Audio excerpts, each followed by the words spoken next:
¿Qué tal, queridos amigos? Se ha hecho un gran alboroto, como siempre que se adjudica un éxito cualquier gobierno en cualquier parte del mundo. Un gran alboroto porque se capturó en España a Alonso Ancira Elizondo, director o dueño, mejor dicho, presidente de Altos Hornos de México, una empresa que este señor le compró al gobierno cuando el distinguido e intocable Carlos Salinas de Gortari decidió privatizar prácticamente todas las empresas paraestatales, incluso aquellas que eran exitosas como Teléfonos de México, por decir alguna. Claro, con eso se logró lo que tanto presumió Pedro Aspe Armella, el superávit, a costa de empobrecer al gobierno de nuestro país. Es decir, de quitarle más ingresos y darle oportunidad a la iniciativa privada para que pudiera actuar a sus anchas. Pues bien, este señor, Alonso Ancira, junto con Emilio Lozoya Austin, entonces director de Pemex, se dieron a comprar fraudulentamente una empresa de fertilizantes en $500 millones cuando no valió un centavo. Y no solamente eso, sino que también hubo una especie de negociación entre ellos dos para adquirir cosas, gases inútiles, absolutamente inútiles. Esto es consecuencia de la famosa privatización de Salinas. Y lógicamente esto unido al caso Odebrecht se volvió un merequetengue, como dicen los cubanos, verdaderamente impresionante. Fíjense ustedes, Odebrecht sobornó a los altos mandos de Angola, Argentina, Colombia, Ecuador, Estados Unidos, Guatemala, Mozambique, Panamá, Perú, República Dominicana, Venezuela y por supuesto México. En todos los países que nombré, a excepción de México, se procedió enérgicamente contra los que aparecían en la cúpula. En el caso de Estados Unidos aprendió a Alberto Odebrecht, el dueño de la empresa de origen brasileño, quien ya goza de cabal salud en cuanto a que ya obtuvo su libertad bajo muchos sobornos, como él acostumbra, en los Estados Unidos.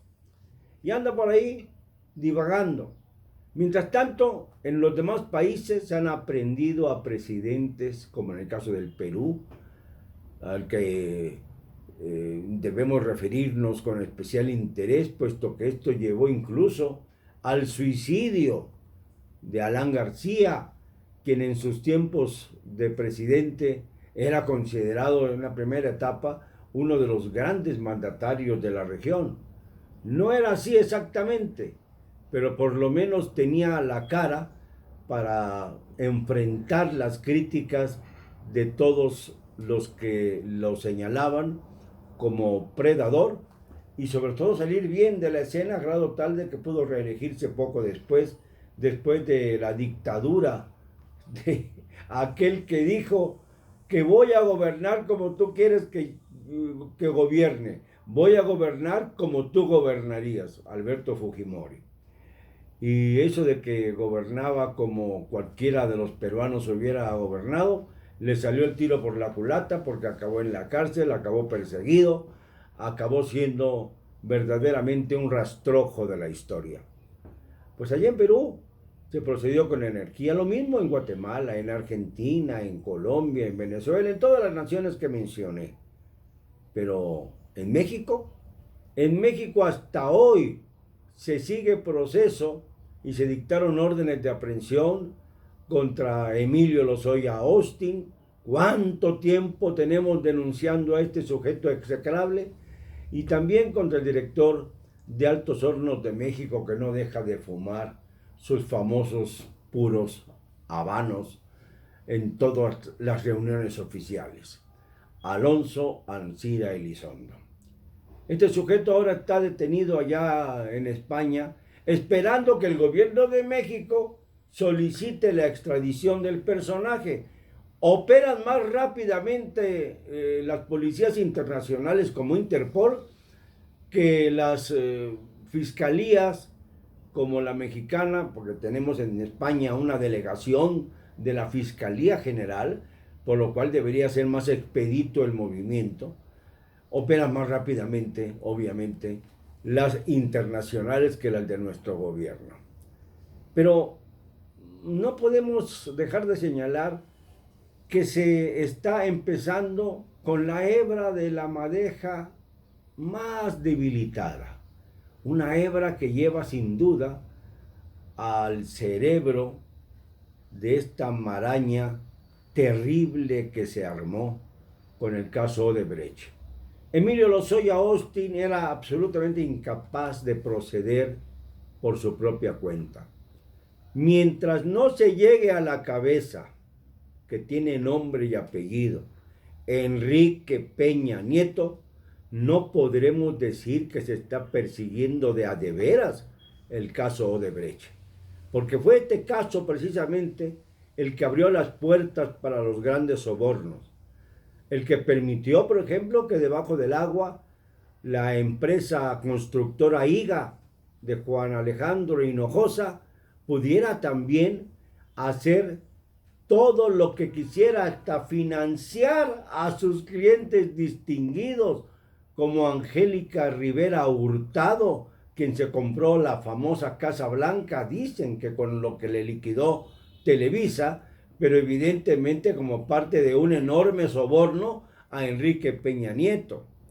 Esto debiera investigarse antes de que la vida de Angélica Rivera se convierta en una miniserie más de Netflix para gusto y placer de aquellos que basan sus conocimientos exclusivamente en lo que estas series divulgan.